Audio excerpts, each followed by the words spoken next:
All right, well, here we go again.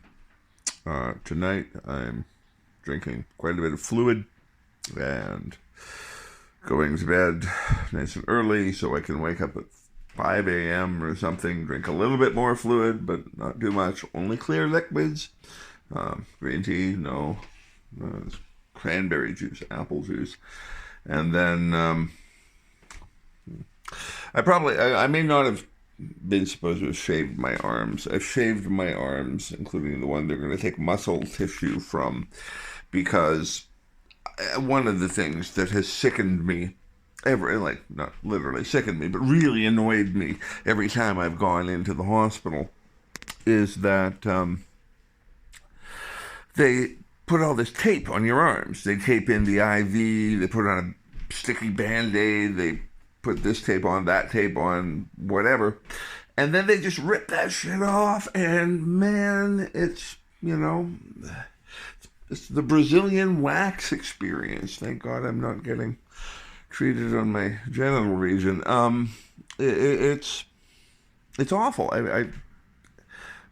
I'm already suffering and in an undignified state. Undignified. Indignities are. I'm already suffering indignities. Let's phrase it thus. And I don't want my hair ripped out from my arms, so I've shaved. I'm not supposed to. You're really not supposed to. Although they do say if you're getting neck stuff, you should shave your neck. I am getting neck stuff. They're going to cut into here and take some lymph nodes out, and hopefully I won't bleed out into my neck. I'm going to make sure my lymph nodes are cancer-free. PET scans show that I don't have any masses, but there might be little things happening, and the PET scans were a while ago now, so who knows? Maybe they'll do something about my submandibular salivary duct that is swelling. Saliva can't flow from it. I don't know. That might come up. But the main focus is going to be cutting out half of my tongue, or what's left of the left side of my tongue. Hang on. I'm going to get under the light and show you my tongue.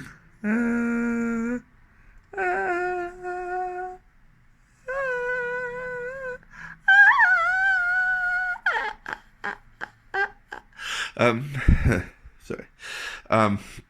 That's about as far as I can extend it. You see, it's all tilted to one side. They're going to cut out everything, I guess, from the center line, which is not in the center anymore, and take graft from my arm, muscle graft from my arm, reattach it there. I'm not sure. They're going to have to attach blood vessels. I don't know if they're going to be reattaching nerve tissue or taste buds, or people seem to be saying different things about that. I don't really know. It's my first time having this particular surgery. So, by the way, whoever is watching this, if you're interested, I do have private videos of talking about my recovery from my first surgery, September 29th. Should something happen, there's always a possibility something will happen to you in a surgery. So if something happened to me, Erica can go into my YouTube and manage all videos and make them public. I don't care. I thought they might be boring for people. But, if I'm gone, whatever. Anyhow, so I don't know how much my speech will recover. I don't know how much my sense of taste will recover. Probably there will be impacts on both. My oncologist says, my surgeon, Dr. Anderson, says that I will likely regain my powers of speech to my present level, but it is unlikely that I will regain my powers of speech beyond this level, which, I did, come back quite a bit from my original surgery in 2017. Initially I talked like this, but after a few months, there's a bit of a lispiness, there's a bit of a wetness, a bit of a mushiness. It's still there since my surgery on September 29th.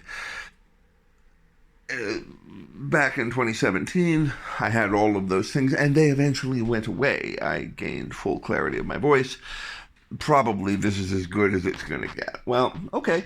I do have a little vanity around my speaking voice. I'm having to acknowledge that I'm a little attached to it. You know, it's kind of fun being told that, oh, you do so good on the radio, or blah, blah, blah. Probably that could have been something I did. You know, I like that my students like my voice and find it easy to understand.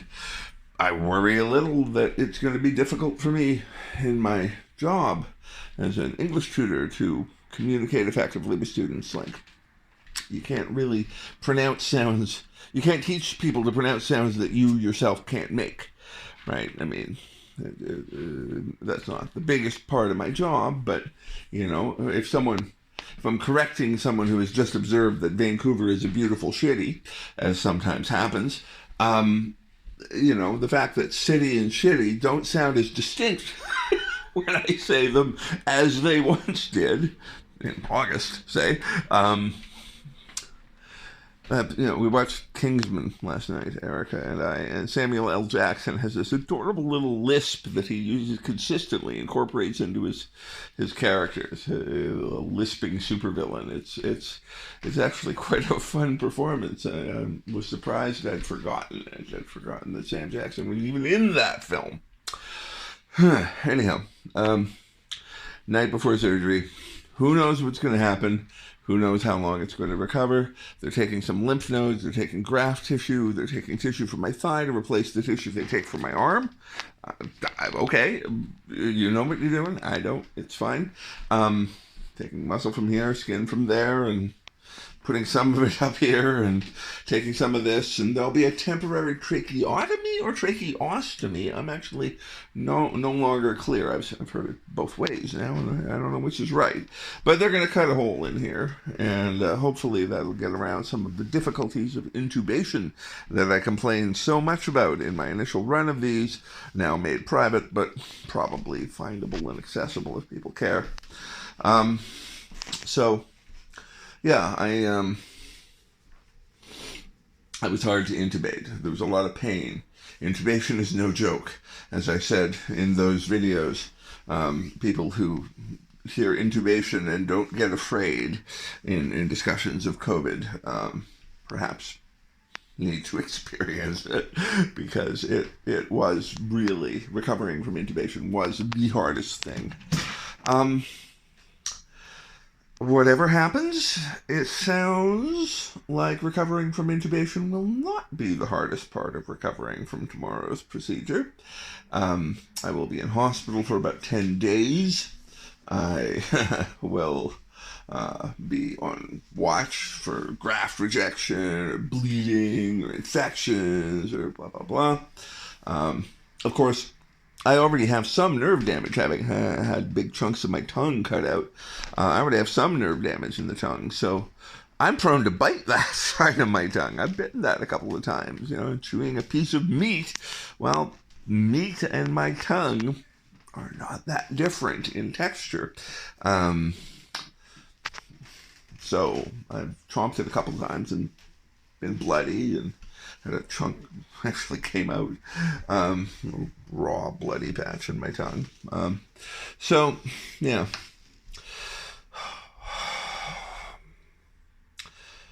Anyhow, I'm doing okay, I think.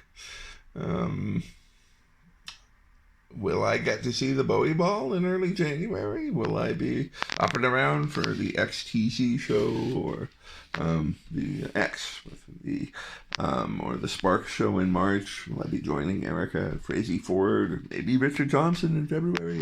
I don't know. Everything remains to be seen.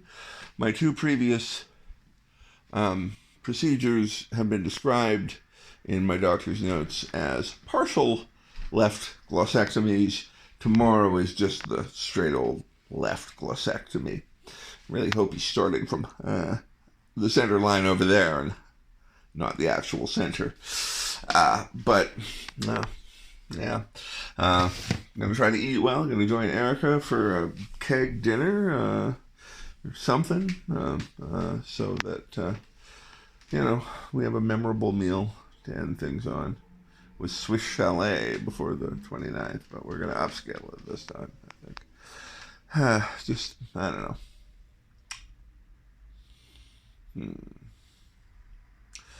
I will be undergoing speech pathology. I will be consulting a dietitian. I will be on a liquid diet. And you probably won't be seeing much from me in the next little while. I do have an article out in Monte Cristo about record collecting. The illustration was not my idea, but it's cute enough. It just doesn't really connect with my experience of records, but it's okay. I took money. I did. Yeah, I was paid well. Just fine. Not complaining, really. What? I have something coming out. Big Takeover, part 2 of my Butthole Surfers, Paul Leary interview. And part 1 and 2, or the whole thing of Sparks, which I conducted with the help of David M. Haven't received a copy of that yet, so I don't know exactly what they did there. So that's in Big Takeover. You have a big Xander Schloss thing coming out into the world, but it's coming out in German. So I don't know what we're going to do with it in North America. If I'm even going to be around to worry about it. A few people I've interviewed that I haven't gotten to. Rob Nesbitt, I'm sorry. Stephen Nicoleva. Well, I might be getting to it when I'm in the hospital, hopefully before January. I want to be at some of those red herring shows, man. But it's pending the results and my condition and all that. Everyone go to the Bowie Ball, see Red Herring at the Bowie Ball. Their first performance at the Rickshaw, I believe. And great local band, one of those 80s cult bands from Vancouver's history that amply deserves rediscovery. One of the best bands from that time. I could only be more excited if the Spores got back together. As I've said before. But that's just me. The Red Herring are by far more artful than the Spores. So, you know, if you're going, ooh, the Spores. No. Check them out, Red Herring. They have 2 EPs out there. I believe they're both on Bandcamp.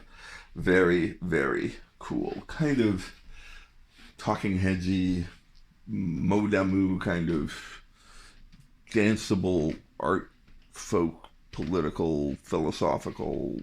Yeah. My big interviews with Enrico on my blog about the last EP. They have a new one coming up. Go see them. Bowie Ball shows at the Princeton, I think, in January. Will I be there? Yes, but if you see me, I may not be all that interested in having a conversation. It's really nothing personal. I'm going to be a man of few words from maybe now on. I don't know.